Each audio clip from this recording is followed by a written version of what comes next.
Hello friends, आपका स्वागत है हमारे चैनल क्लांस अकेडमी पर। फ्रेंड्स, हम पढ़ रहे हैं प्राचीन भारत, जिसमें हमने पढ़ लिया है अभी तक सिंधु सभ्यता हमारी कंप्लीट हो गई है। अब हमें पढ़ना है वैदिक काल।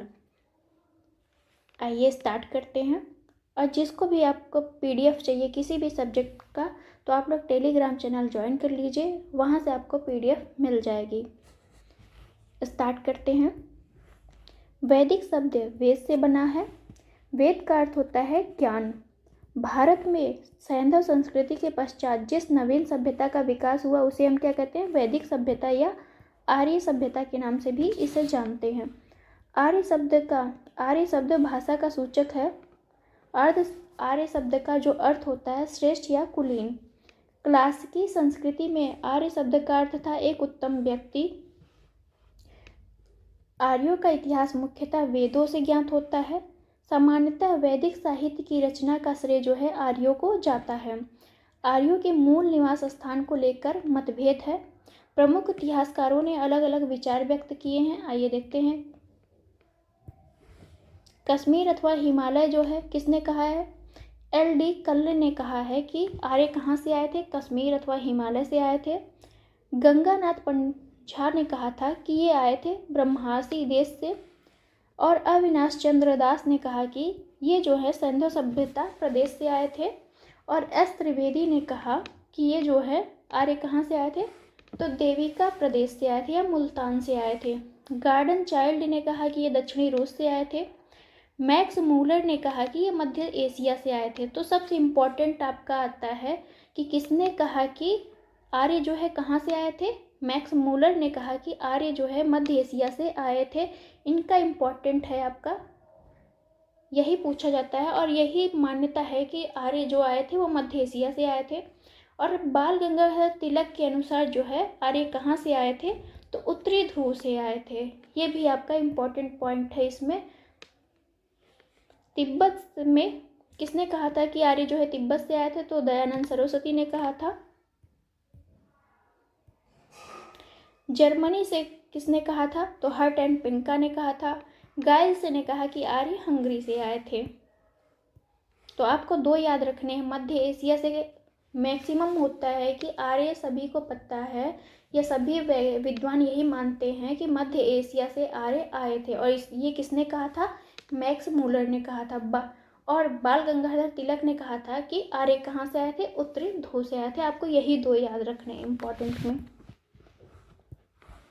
वैदिक काल को दो भागों में विभाजित किया गया है। ऋग वैदिक काल अथवा पूर्व वैदिक काल, जिसका कार्यकाल होता है 1500 ईसा पूर्व से लेकर 1000 ईसा पूर्व। उत्तर वैदिक काल, जिसको हम बांटते हैं 1000 ईसा पूर्व से 600 ईसा पूर्व। वैदिक काल को दो भागों में ऋग वैदिक काल और उत्तर वैदिक काल में बांटा गया है। ऋग वैदिक काल का इतिहास पूर्णतया ऋग्वेद से ज्ञात होता है। ऋग वैदिक में लोहे का उल्लेख नहीं है। उत्तर वैदिक ग्रंथों में जो है लोहे का उल्लेख मिलता है। तो लोहे की खोज कब हुई थी? तो 1000 ईसा पूर्व के बाद हुई थी। यहाँ से देखते हैं। ऋग्वेद के नदी सूक्त में 21 नदियों का वर्णन है। कितने हैं? 21 नदियों का, जिसमें सबसे पश्चिमी में कुंभा है तथा पूर्व में गंगा है आपकी। ऋग्वेद में अफगानिस्तान की 4 नदियों का क्रुमो, कुभा, गोमती और सुवास्तु का उल्लेख मिलता है। ऋग्वेद में अफगानिस्तान की 4 नदियों का उल्लेख मिलता है। ऋग्वेद में सप्त सैंधव प्रदेश की जो है 7 नदियों का उल्लेख है। जो सप्त सैंधव प्रदेश हैं उसकी जो है 7 नदियों का उल्लेख किस में मिलता है? तो ऋग्वेद में मिलता है। ये नदियाँ कौन कौन सी हैं देखते हैं। सरस्वती, विपाशा, परुष्णी, वितस्ता, सिंधु, शतुद्री, अस्कनी, ये आपकी 7 नदियाँ हैं। ऋग्वेद में यमुना नदी का जो है 3 बार उल्लेख है। ऋग्वेद में यमुना नदी का कितनी बार उल्लेख है? तो 3 बार उल्लेख है। जबकि गंगा नदी का सिर्फ 1 ही बार उल्लेख है। इसमें कश्मीर की एक नदी है मरुदवृद्धा का उल्लेख मिलता है। ऋग्वेद में सिंधु नदी का सर्वाधिक बार उल्लेख है। तो सबसे ज़्यादा अधिक बार उल्लेख किसका है? सिंधु नदी का। गंगा का 1 बार, यमुना का 3 बार। जबकि ऋग्वैदिक आर्यों की सबसे पवित्र नदी कौन थी? तो सरस्वती नदी थी। आर्यों की पवित्र नदी कौन थी? तो सरस्वती थी, जिसे क्या कहते थे? ये मातेतमा, देवीतमा, नदीतमा। तो सरस्वती नदी का अन्य नाम क्या था? मातेतमा, देवीतमा और नदीतमा। नदियों में प्रमुख कहा गया है इसे, सरस्वती को। सिंधु नदी को उसके आर्थिक महत्व के कारण हिरण्य कहा गया है। क्या कहा गया है सिंधु नदी को? हिरण्य। तथा इसके गिरने की जगह को क्या कहते हैं? परावर्त। जहाँ यह सिंधु नदी गिरती है वहाँ पे इसे क्या कहते हैं? परावर्त कहते हैं। अरब सागर में बताई गई इसके गिरने की स्थिति क्या बताई है कि सिंधु नदी अरब सागर में गिरती है। गंगा यमुना के दोआब एवं उसके समीपवर्ती क्षेत्रों को आर्यों ने ब्रह्मर्षि कहा है। तो ब्रह्मर्षि देश किसे कहा है? गंगा यमुना के दोआब और उसके समीपवर्ती क्षेत्रों को कहा है। आर्यों ने हिमालय और विंध्याचल पर्वतों के बीच का नाम क्या कहा है? मध्य देश कहा है। हिमालय से लेके विंध्याचल तक जितने पर्वत के बीच का जो आपका जगह है उसे क्या कहा गया है? मध्य देश कहा गया है। कालांतर में आर्यों ने संपूर्ण उत्तर भारत में अपना विस्तार कर लिया, जिसे क्या कहा? आर्यावर्त कहा गया। 1400 ईसा पूर्व में बोगाज कोई एशिया माइनर के अभिलेख में ऋग्वैदिक काल के देवताओं जिसमें इंद्र, वरुण, मित्र, नासत्य का उल्लेख मिलता है। 1400 ईसा पूर्व में एशिया माइनर से जो बोगाज को ये अभिलेख मिला था उसमें जो है ऋग्वैदिक काल के 4 देवताओं का उल्लेख मिलता है। वो कौन से हैं? इंद्र हैं, वरुण है, मित्र है, नासत्य हैं। ऋग्वैदिक काल की नदियां हैं। प्राचीन नाम और आधुनिक नाम है। अस्कनी का जो आधुनिक नाम है चिनाब। अस्कनी की पहचान हम किससे करते हैं? चिनाब से करते हैं। विपाशा का नाम जो है ब्यास है। परुष्णी का नाम जो है आधुनिक नाम रावी है। वितस्ता का आधुनिक नाम झेलम है। कुभा कहाँ थी? तो अफगानिस्तान में थी। इसका नाम जो है काबुल है। क्रोमो जो है आपका कुर्रम नदी से पहचानी जाती है। और गोमती आपका गोमल से पहचानी जा रही है। तो आधुनिक नाम इन सब का ऐसे है। सुवास्तु का आधुनिक नाम स्वात है। सदानीरा का जो आधुनिक नाम है वो गंडक है। शतुद्री का आधुनिक नाम आपका सतलज है। अदृश्यवती का आधुनिक नाम आपका घग्घर है। दृश्यवती किस नदी को कहते हैं? घग्घर नदी को कहते हैं। आगे देखते हैं। ये सभी इंपॉर्टेंट पॉइंट थी आपकी नदियाँ, याद कर लीजिएगा किसको क्या कहा जाता है। तो मोस्टली है आपकी अस्कनी, विपाशा, परुष्णी, वितस्ता और आपका दृश्यवती, शतुद्री, इतना याद कर लीजिएगा। आगे देखते हैं। ऋग्वैदिक साहित्य को श्रुति भी कहा जाता है। वैदिक साहित्य को श्रुति भी कहा जाता है। क्यों कहा जाता है? क्योंकि श्रुति का शाब्दिक अर्थ है सुना हुआ, मतलब जो सुन के लिखा गया है उसे हम क्या कहते हैं? श्रुति के आधार पर लिखा हुआ। भारतीय साहित्य में वेद सर्वाधिक प्राचीन है। वेद कितने हैं? तो 4 वेद हैं हमारे। ऋग्वेद, सामवेद, यजुर्वेद, अथर्ववेद। ऋग्वेद, यजुर्वेद तथा सामवेद को, इन तीनों वेद को हम क्या कहते हैं? वेद त्रयी या त्रयी के नाम से इन्हें जानते हैं। प्रत्येक वेद में 4 भाग होते हैं: संहिता, ब्राह्मण ग्रंथ, आर्यणक और उपनिषद। प्रत्येक वेद के 4 भेद होते हैं। कौन कौन से? संहिता, ब्राह्मण ग्रंथ, आर्यणक और उपनिषद। ऋग्वेद में कुल 10 मंडल, कितने मंडल? 10 मंडल हैं। 1028 सूक्त है और 10,462 ऋचाएँ हैं। अब ये बढ़ गई है तो क्या देगा ऑप्शन में? अब आपको याद करना पड़ेगा। ये भी याद होना चाहिए और ये भी याद होना चाहिए। टोटल कितनी थी पहले? 10,462 ऋचाएँ हैं। 1017 सूक्त साकल में और 11 सूक्त बालेखिल में है। ऋग्वेद के 2 से 7 तक के मंडल कितने हैं? ये प्राचीन है। जो 2 से 7 तक के मंडल हैं वो प्राचीन है। फर्स्ट और जो है लास्ट बाद में जोड़े गए हैं। आगे देखते हैं।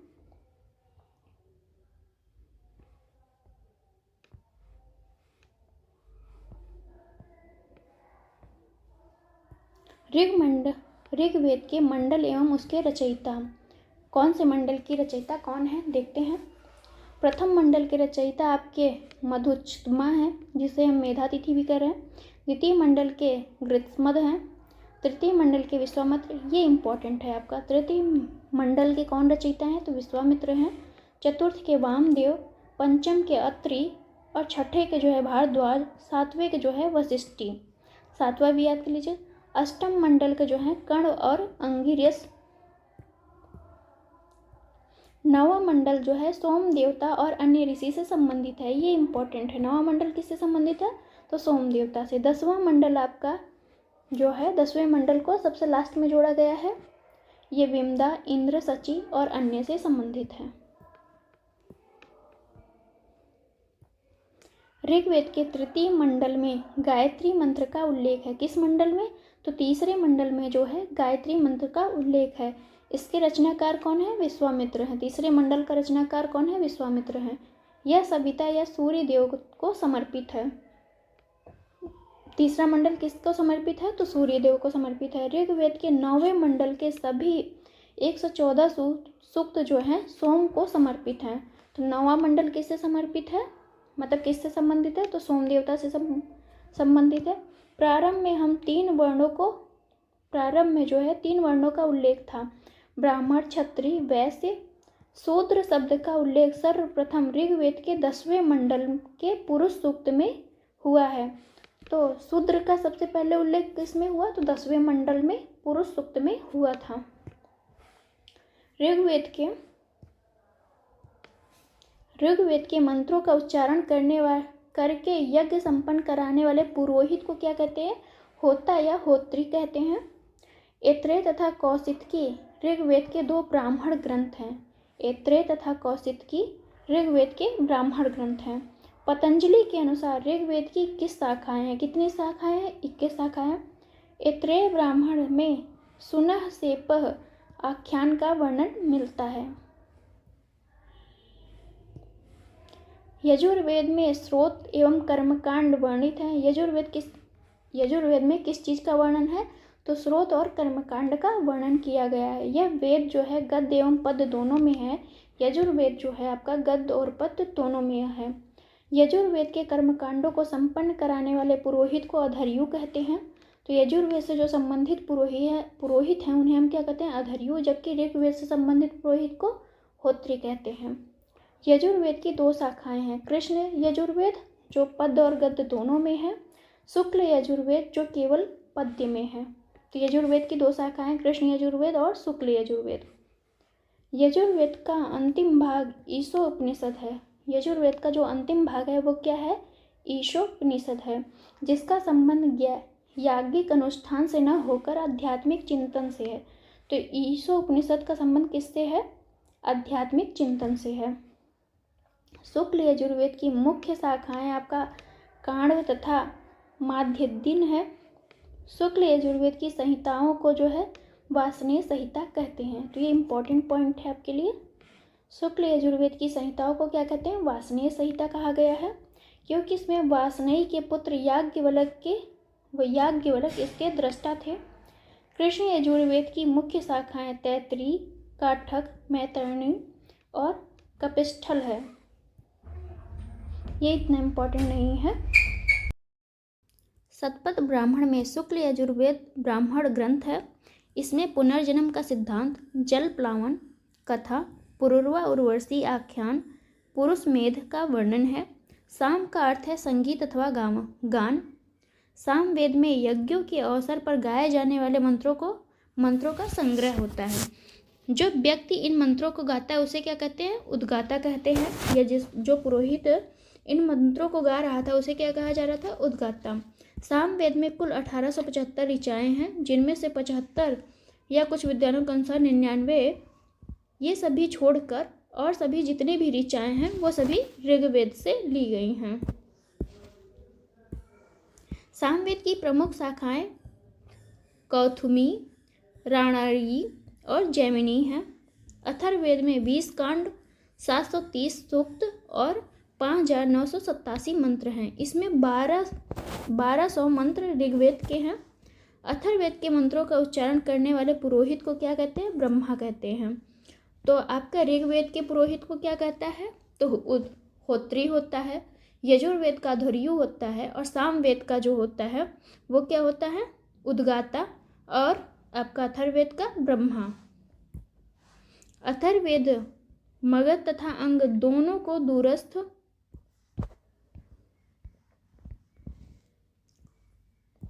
दूरस्थ प्रदेश कहा गया है। इसमें सभा और समिति को प्रजापति की 2 पुत्रियां कहा गया है। ये इंपॉर्टेंट पॉइंट है कि सभा और समिति को किसकी पुत्री कहा गया है? प्रजापति की। इसमें सामान्य मनुष्य के विचारों, विश्वासों, अंधविश्वासों का विवरण मिलता है। अथर्ववेद की 2 शाखाएं उपलब्ध है, पिप्पलाद और शौनक। याज्ञवल्क्य गार्गी के प्रसिद्ध संवाद का उल्लेख किसमें है? बृहदारण्यक में है।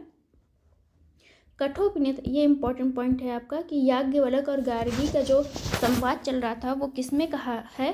तो ये है बृहदारण्यक उपनिषद में। कठोपनिषद में आपका यम और नचिकेता का संवाद उल्लिखित है। कठोपनिषद कृष्ण यजुर्वेद का उपनिषद है। सत्यमेव जयते शब्द का जो प्रयोग है वो किसमें मिलता है? हमें मुंडकोपनिषद से लिया गया है सत्यमेव जयते शब्द को। अथर्ववेद का एकमात्र ब्राह्मण क्या है? गोपथ ब्राह्मण है। आगे देखते हैं। इसका कोई आरण्यक नहीं है। उपनिषद दर्शन पर आधारित पुस्तकें हैं जिन्हें हम क्या कहते हैं? वेदांत कहते हैं। उपनिषद का अर्थ है शिष्य द्वारा ज्ञान प्राप्ति हेतु गुरु के समीप बैठना। उपनिषद का अर्थ होता है कि शिष्य के मतलब गुरु के समीप शिष्य को बैठना ही उपनिषद का अर्थ होता है। उपनिषद में प्रथम बार मोक्ष की चर्चा मिलती है। तो सबसे पहले चर्चा मोक्ष की कहाँ मिलती है? आपकी उपनिषद में मिलती है। यह शब्द श्वेताश्वर उपनिषद में पहली बार आया है। वेदांग की संख्या कितनी है? 6 है। ये आपका इम्पोर्टेंट पॉइंट है कि वेदांग की संख्या कितनी है? 6 है। और ये कितनी कौन कौन सी हैं? शिक्षा, कल्प, व्याकरण, निरुक्त, छंद और ज्योतिष। ये आपके 6 वेदांग हैं। शुल्ब सूत्र में यज्ञ वेदियों को मापने, उनके स्थान चयन तथा निर्माण आदि का वर्णन है। पुराणों की संख्या टोटल कितनी है? आपकी 18 है। ये कौन कौन से हैं? तो इधर है मत्स्य, मार्कंडेय। इसमें हम इम्पोर्टेंट आपको बता दे रहे हैं। पहला हो गया आपका विष्णु पुराण, वायु पुराण और मत्स्य पुराण आपका इम्पोर्टेंट है। ये 3-4 पुराण आप लोग याद कर लीजिए, बाकी तो 18 ऐसे दिए हुए हैं। इनकी रचना लोमहर्ष ऋषि तथा उनके पुत्र उग्रश्रवा द्वारा की गई है। तो पुराणों की संख्या किसके द्वारा की गई है? लोमहर्ष ऋषि और उग्रश्रवा के द्वारा की गई है। इनमें भविष्यत काल शैली में कलयुग के राजाओं का वर्णन मिलता है। हिंदू पौराणिक कथा के अनुसार समुद्र मंथन हेतु मथानी के रूप में मद्राचल पर्वत तथा रस्सी के रूप में सर्पों के राजा वासुकी का प्रयोग किया गया है। इसमें विष्णु ने कूर्मा अवतार धारण कर मद्राचल पर्वत को अपने ऊपर रखा था। अनु, द्रुह, पुरु, यदु, तुर्वस को पंचजन कहा गया है। तो पंचजन किसको कहा गया है? ये हैं। जन के अधिपति को राजा कहा जाता है। जन के अधिपति को क्या कहा जाता है? राजा कहा जाता है। कुलप परिवार का स्वामी पिता अथवा बड़ा भाई होता था। कुलप कौन होता था? परिवार का स्वामी पिता या बड़ा भाई होता था। ग्राम का मुखिया जो होता था उसे हम क्या कहते थे? ग्रामणी कहते थे। विष का प्रमुख को हम विषपति कहते थे। 10 रागी युद्ध का उल्लेख जो है ऋग्वेद के 7वें मंडल में है। तो ऋग्वेद के 7वें मंडल में किस युद्ध का उल्लेख है? तो 10 रागी युद्ध का उल्लेख है। ये आपके लिए इम्पोर्टेंट पॉइंट है। इस युद्ध में प्रत्येक पक्ष में आर्य एवं अनार्य थे। यह युद्ध परुष्णी नदी, जिसे हम रावी नदी कहते हैं, के तट पर लड़ा गया है। तो आपका 10 रागी युद्ध किस नदी के तट पर हुआ है? तो रावी नदी के तट पर हुआ है। 10 राग्य युद्धों भरत के राजा सुदास थे। 10 राग युद्ध में जो भारतों के राजा थे वो कौन थे? सुदास या त्रिशूर राजवंश था। 10 राजाओं के एक संघ जिसमें पंचजन तथा 5 लघु जनजातियां थीं के मध्य हुआ। इस युद्ध में सुदास की विजय हुई। सुदास के पुरोहित कौन थे? वशिष्ठ थे। तो सुदास के पुरोहित कौन थे? वशिष्ठ थे। ऋग्वैदिक युग में राजा भूमि का स्वामी नहीं था। ऋग्वैदिक युग में राजा जो होता था वो भूमि का स्वामी नहीं होता था, वह प्रधानतः युद्ध में जन का नेता होता था। वेदत एक इम्पॉर्टेंट संस्था है आर्यों की। वेदत जो है आर्यों की प्राचीन संस्था थी। ऋग्वेद में पुरोहित, सेनानी तथा ग्रामीणी का उल्लेख मिलता है। पुरोहित युद्ध के समय राजा के साथ जाता था। स्पष्ट, जिसे हम क्या कहते हैं? गुप्तचर, दूत नामक कर्मचारियों का भी उल्लेख मिलता है। ऋग्वैदिक में स्पर्श यानी गुप्तचर और दूध दोनों के उल्लेख ऋग्वेद में मिलते हैं। ऋग्वैदिक समाज की सबसे छोटी इकाई क्या थी? परिवार या कुल होती थी। ऋग्वैदिक समाज में पितृ सत्तात्मक समाज था। वरुण सूक्त के सुनह सेप आख्यान से ज्ञात होता है कि पिता अपनी संतान को बेच सकता था। ये आपके लिए इम्पोर्टेंट पॉइंट है कि ऋग्वैदिक समाज कैसा था? पितृसत्तात्मक समाज था। ऋग्वैदिक कालीन समाज प्रारंभ में वर्ग विभेद से रहित था। ऋग्वेद में वर्ण शब्द जो था रंग के अर्थ में था, कहीं कहीं व्यवसाय के चयन के अर्थ में था। ऋग्वेद में जो वर्ण शब्द का प्रयोग होता था तो वो रंग के आधार पे था और या तो व्यवसाय के आधार पे था। आगे देखते हैं। प्रयुक्त हुआ है। ऋग्वेद के 10वें मंडल के पुरुष सूक्त में सर्वप्रथम शूद्र शब्द मिलता है। तो सबसे पहले शूद्र शब्द कहाँ मिला? तो ऋग्वेद के 10वें मंडल में। ये आपके लिए इम्पोर्टेंट है। इसमें जो है विराट पुरुष या परम पुरुष के विभिन्न अंगों से चारों वर्णों की उत्पत्ति हुई है।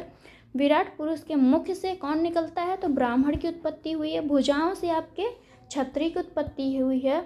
उरु या जंघा से आपके वैश्य की उत्पत्ति हुई है। और शूद्र का जो है पैरों से शूद्र की उत्पत्ति हुई है।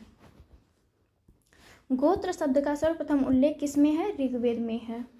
गोत्र शब्द का मूल अर्थ है गोष्ठ अथवा वह स्थान जहाँ समुचे कुल का गोधन पाला जाता था, परंतु बाद में इसका अर्थ एक ही पुरुष से उत्पन्न लोगों के समुदाय से हो गया है। बाद में इसका स्वरूप चेंज हो गया गोत्र का। गोत्र प्रथा की स्थापना जो है उत्तर वैदिक काल में हुई थी। तो गोत्र प्रथा की स्थापना किसमें हुई थी?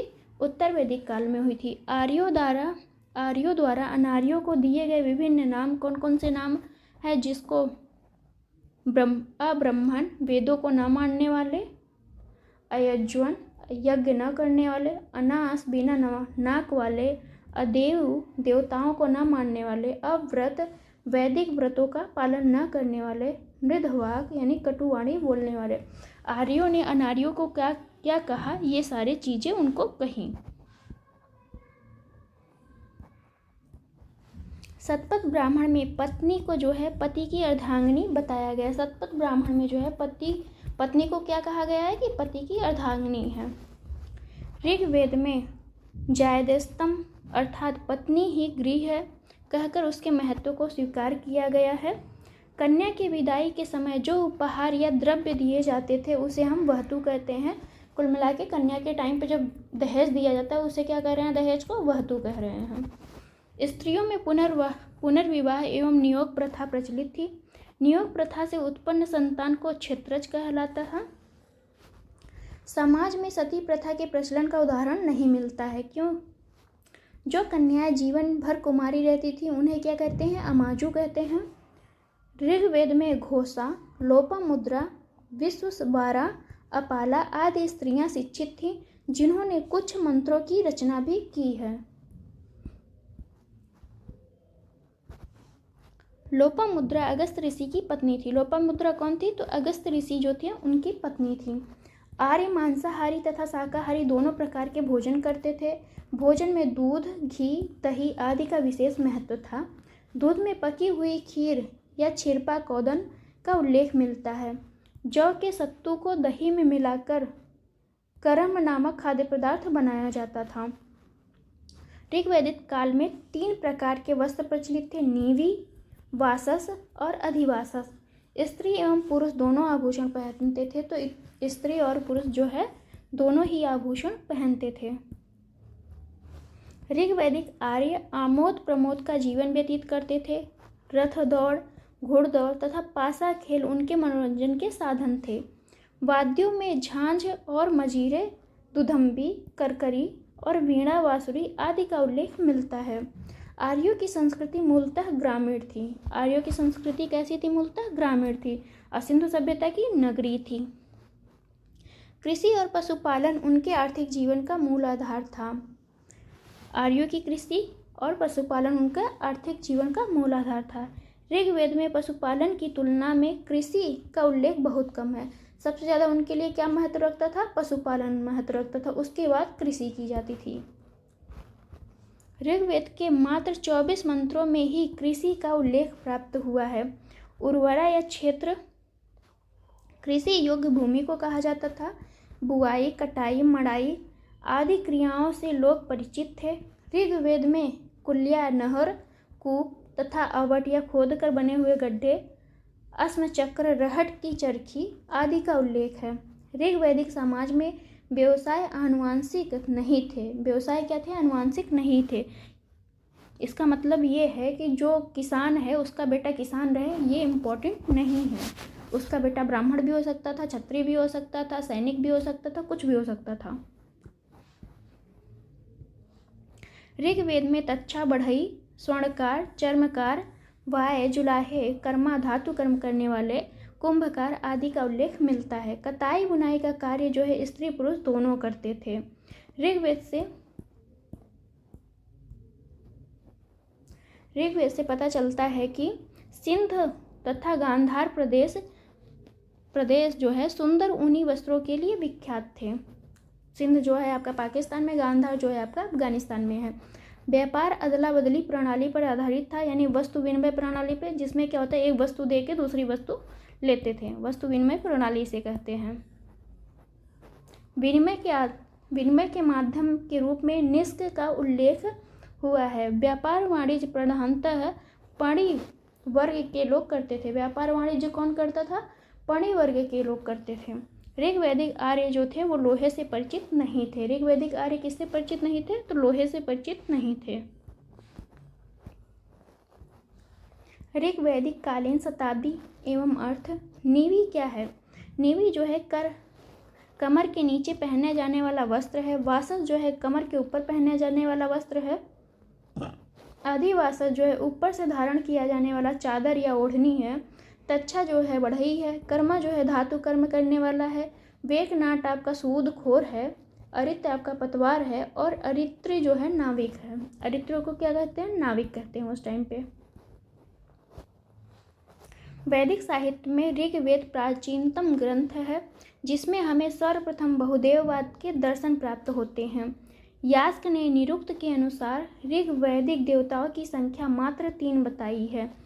ऋग्वेद में एक अन्य स्थल पर 11 लोक में प्रत्येक लोक में 11 देवताओं का निवास मानकर उनकी संख्या 33 बताई गई। 3 से 33, क्योंकि एक में कितने हैं? 11 हैं। ऋग्वैदिक देवताओं का वर्गीकरण 3 भागों में किया गया है।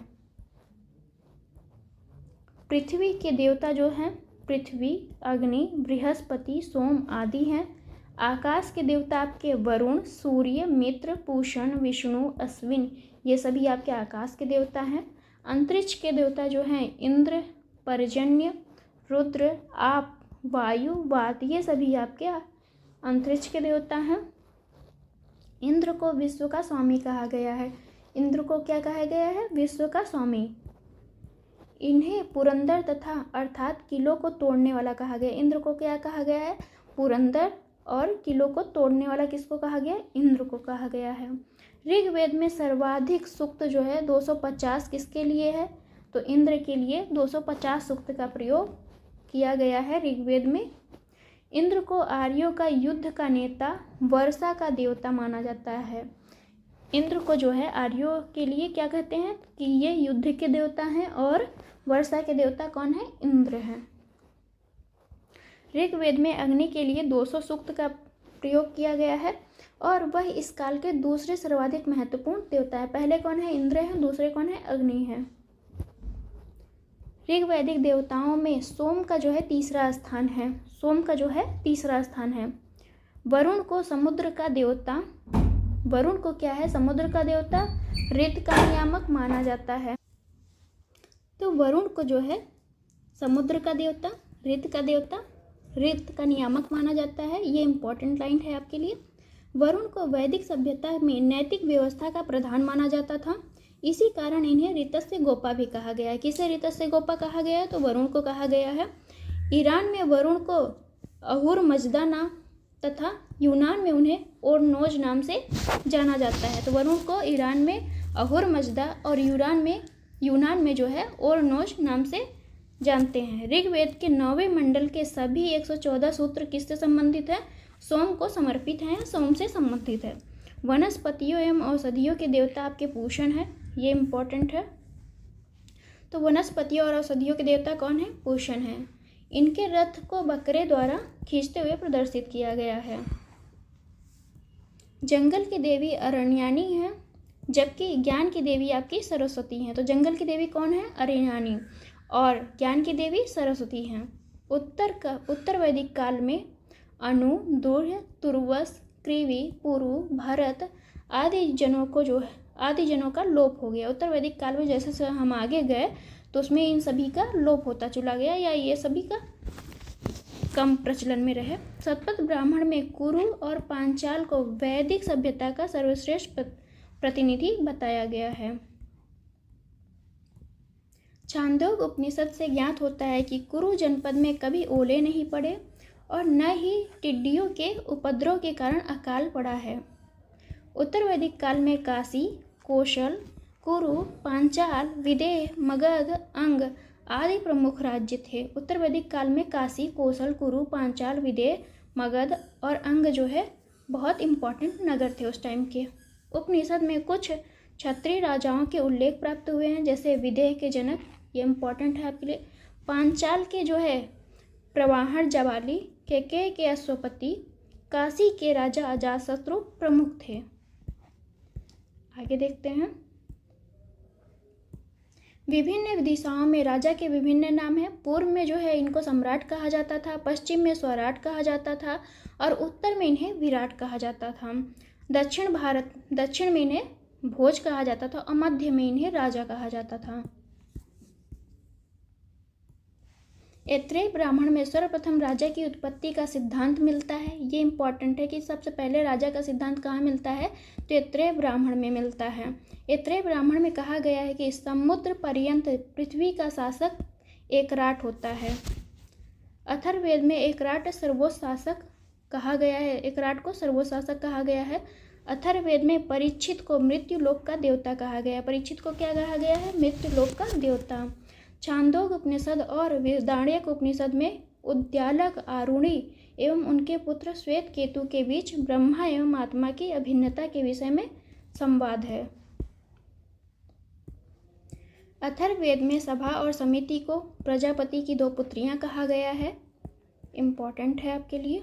वैदिक काल में सभा एवं समिति नामक 2 संस्थाएं थीं। राजा की निरंकुशता पर नियंत्रण रखती थी सभा और समिति। संभवतः सभा कुलीन या वृद्ध मनुष्यों की संस्था थी। जैसे आज का राजसभा हो जाता था, उस टाइम का सभा होता था, जिसमें उच्च कुल में उत्पन्न व्यक्ति ही भाग ले सकते थे।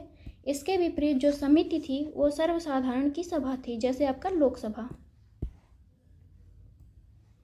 जिसमें जनों के सभी व्यक्ति अथवा परिवारों के प्रमुख भाग ले सकते थे। सभा का ऋग्वेद में 8 बार उल्लेख है। तो सभा का कितनी बार उल्लेख है ऋग्वेद में? 8 बार उल्लेख है। ऋग्वेद में समिति का जो है 6 बार उल्लेख है। उत्तर वैदिक काल में सभा में महिलाओं की भागीदारी बंद हो गई थी। उत्तर वैदिक काल में जो है सभा और समिति में महिलाओं की भागीदारी बंद हो गई, जबकि ये वैदिक काल या ऋग्वैदिक काल में थी, महिलाएं यहाँ पे भाग लेती थीं। संहिता एवं ब्राह्मण काल तक समिति का प्रभाव कम हो गया और यह केवल परामर्शदायिनी परिषद ही बनकर रह गई। रासो यज्ञ में रत्न हविष उत्सव के समय राजा रत्निन के घर जाता था।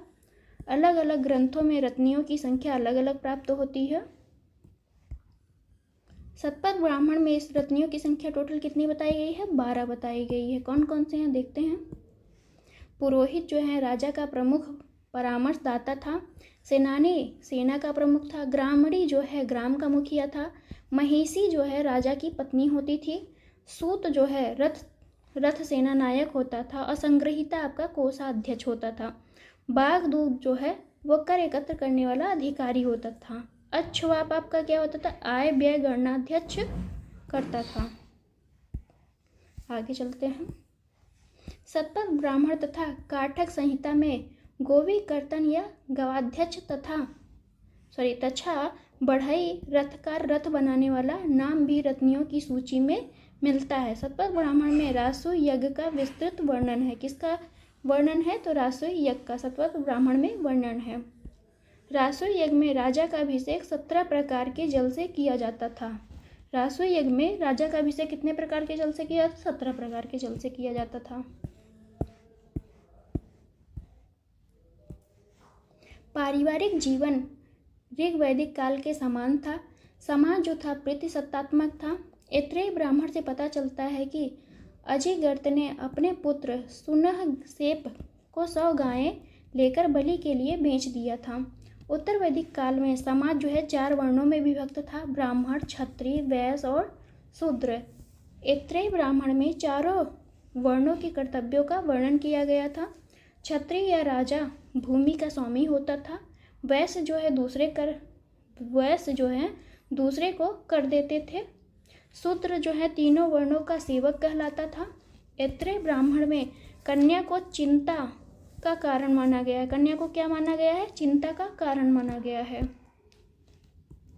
मैतारणी संहिता में स्त्री को पासा तथा सुरा के साथ 3 प्रमुख बुराइयों में गिनाया गया है कि स्त्री जो है 3 बुराइयों में इसे गिनाया गया, मतलब स्त्री की जो है गिरावट हो गई थी। बृहदारण्यक उपनिषद में याज्ञवल्क्य और गार्गी संवाद का उल्लेख है। बृहदारण्यक उपनिषद में याज्ञवल्क्य और गार्गी का संवाद है। उत्तर वैदिक काल में स्त्रियों की दशा में गिरावट आ गई। छांदोग्य उपनिषद में केवल 3 आश्रमों का उल्लेख है, जबकि सर्वप्रथम 4 आश्रमों का उल्लेख किसमें है? जबालो उपनिषद में है। तो 3 आश्रमों का किसमें है? छांदोग्य उपनिषद में। और जबालो उपनिषद में 4 आश्रम का उल्लेख किया गया है। ये कौन कौन से हैं देखते हैं। ब्रह्मचर्य जो आपके 0 से लेकर 25 वर्ष था, ब्रह्मचर्य का जीवन था इस टाइम पे। और गृहस्थ जो है आपका 25 वर्ष से 50 वर्ष का था। वानप्रस्थ जो है 50 से 75 वर्ष का था। और संन्यास आपका 75 से 100 वर्ष का होता था। मनुष्य की आयु 100 वर्ष मानकर प्रत्येक आश्रम के लिए 25-25 वर्ष निर्धारित की गई थी। बौधायन धर्म सूत्र के अनुसार गायत्री मंत्र द्वारा ब्राह्मण बालक का उपनयन संस्कार वसंत ऋतु में 8 वर्ष की अवस्था में किया जाता था। त्रिष्टुप मंत्र द्वारा क्षत्रिय बालक का उपनयन संस्कार ग्रीष्म ऋतु में 11 वर्ष की अवस्था में होता था। जगती मंत्र द्वारा वैश्य बालक का उपनयन संस्कार शरद ऋतु में 12 वर्ष की अवस्था में होता था। वैदिक काल में जीविकोपार्जन हेतु वेद वेदांग पढ़ाने वाला अध्यापक को क्या कहते थे? उपाध्याय कहलाता था वो। ब्रह्मवादिनी वे कन्याएं थी जो जीवन भर आश्रम में रहकर शिक्षा प्राप्त करती थी। तो ब्रह्मवादिनी कौन सी कन्याएं थी? जो आश्रम में रहकर जीवन भर शिक्षा प्राप्त करती थी। जबकि साधो वधु विवाह पूर्व तक शिक्षा प्राप्त करने वाली कन्याएं होती थीं। गृहस्थ आश्रम में मनुष्य को 5 महायज्ञ का अनुष्ठान करना पड़ता था। गृहस्थ आश्रम में जो मनुष्य होता था उसे क्या करना पड़ता था? 5 महायज्ञ करने पड़ते थे। ये 5 महायज्ञ कौन कौन से हैं देखते हैं। ब्रह्म यज्ञ, प्राचीन ऋषियों के प्रति श्रद्धा प्रकट करना। देव यज्ञ, देवताओं का सम्मान करना। भूत यज्ञ, सभी प्राणियों के कल्याणार्थ हेतु जो है यज्ञ करना। और पितृ यज्ञ जो है पितरों के तर्पण हेतु। मनुष्य यज्ञ, मानव मात्र के कल्याण हेतु यज्ञ करना पड़ता था। तो 5 यज्ञ गृहस्थ वालों को करना पड़ता था। शतपथ ब्राह्मण में कृषि की 4 क्रियाओं का उल्लेख हुआ है। ये कौन सी हैं? जुताई, बुआई, कटाई और मड़ाई। काठक संहिता में जो है 24 बैलों द्वारा हलों को खींचने का उल्लेख मिलता है। उत्तर वैदिक काल में उत्तर भारत में लोहे का प्रचार हुआ। तो उत्तर वैदिक काल में सर्वप्रथम लोहे का आविष्कार या खोज हुई। उत्तर वैदिक साहित्य में लोहे को क्या कहा जाता था? उत्तर वैदिक काल में कृष्ण अयस कहा जाता था। तैत्रीय संहिता में ऋण के लिए जो शब्द प्रयोग किया जाता था वो क्या था? कुसीद। तथा शतपथ ब्राह्मण में उधार देने वालों के लिए कुसीदीन शब्द मिलता है। माप की विभिन्न इकाइयाँ थी। निष्क, शतमान, कृष्णल, पाद आदि जो हैं ये सभी माप की इकाइयाँ थी। कृष्णल जो है संभवतः बाट की मूलभूत इकाई थी। गुंजा तथा रत्तिका भी उसी के समान थी। रत्तिका का साहित्य में तुला बीज कहा गया। रत्तिका को क्या कहा गया? तुला बीज कहा गया साहित्य में। शतपथ ब्राह्मण में पूर्वी तथा पश्चिमी समुद्रों का उल्लेख हुआ है। वासने संहिता एवं तैत्तिरीय ब्राह्मण में विभिन्न व्यवसायों की लंबी सूची मिलती है। इनमें प्रमुख हैं रथकार, स्वर्णकार, लुहार, सूत, कुंभकार, चर्मकार, रज्जुकार आदि। आगे देख चलते हैं। स्त्रियां रंगाई, सुईकारी आदि में निपुण थी। स्त्रियां किसमें? रंगाई में, सुईकारी में आदि में निपुण थी। उत्तर वैदिक काल में व्यापार जो है वस्तु विनिमय पर आधारित था। वस्तु विनिमय पर आधारित था, एक वस्तु लेके दूसरी वस्तु खरीद लेना, इसी को कहते हैं वस्तु विनिमय पर आधारित व्यापार। उत्तर वैदिक काल में धर्म और दर्शन के क्षेत्र में महत्वपूर्ण परिवर्तन हुए। ऋग्वैदिक काल के वरुण, इंद्र आदि का स्थान जो है किसने ले लिया? प्रजापति, विष्णु एवं रुद्र, शिव ने ले लिया। यज्ञों में पशु बलि की प्राथमिकता दी गई। यज्ञ में किसकी अब प्राथमिकता दी गई? पशु बलि की। तथा अन्य आहुतियां गौण होने लगी। राजसूय यज्ञ, अश्वमेध यज्ञ और वाजपेय यज्ञ जैसे विशाल यज्ञों का अनुष्ठान किया जाने लगा। आगे चलते हैं। अग्निष्टोम यज्ञ 7 दिनों तक चलता था। कितने दिनों तक चलता था? तो 7 दिनों तक चलता था। पहली बार सतपर ब्राह्मण में पुनर्जन्म के सिद्धांत का उल्लेख मिलता है। तो पुनर्जन्म के सिद्धांत का उल्लेख किसमें मिलता है? सतपर ब्राह्मण में मिलता है। उपनिषदों में ब्रह्मा एवं आत्मा के संबंधों में व्याख्या की गई है। पुरुषार्थ की संख्या 4 बताई गई। तो कितने पुरुषार्थ हैं? 4 हैं। कौन कौन से? धर्म, अर्थ, काम, मोक्ष, ये 4 पुरुषार्थ हैं। धर्म, अर्थ, काम को त्रिवर्ग कहा गया है। गृह सूत्रों में 16 प्रकार के संस्कारों का उल्लेख है। कितने संस्कार का उल्लेख है? तो 16 प्रकार के संस्कार का उल्लेख है। ये कौन कौन से हैं? गर्भाधान, पुंसवन, सीमंतोन्नयन, जातकर्म, नामकरण, निष्क्रमण, अन्नप्राशन, चूड़ाकर्म, कर्णवेध, विद्यारंभ, उपनयन संस्कार, वेदारंभ के शांत, समावर्तन, विवाह, अंत्येष्टि, ये सभी जो हैं आपके 16 प्रकार के संस्कार होते थे। गृह सूत्र में 8 प्रकार के विवाहों का भी उल्लेख मिलता है। तो किस में जो है 8 प्रकार के विवाहों का उल्लेख मिलता है? गृह सूत्र में। ये कौन कौन से हैं? ब्रह्म, देव, आर्ष, प्रजापत्य, गंधर्व, असुर, राक्षस एवं पैशाच विवाह। तो ये हो गया फ्रेंड्स आपका वैदिक जो है, आपका ऋग्वैदिक काल खत्म हो गया, वैदिक काल। अब हम इसका MCQs करेंगे नेक्स्ट वीडियो में।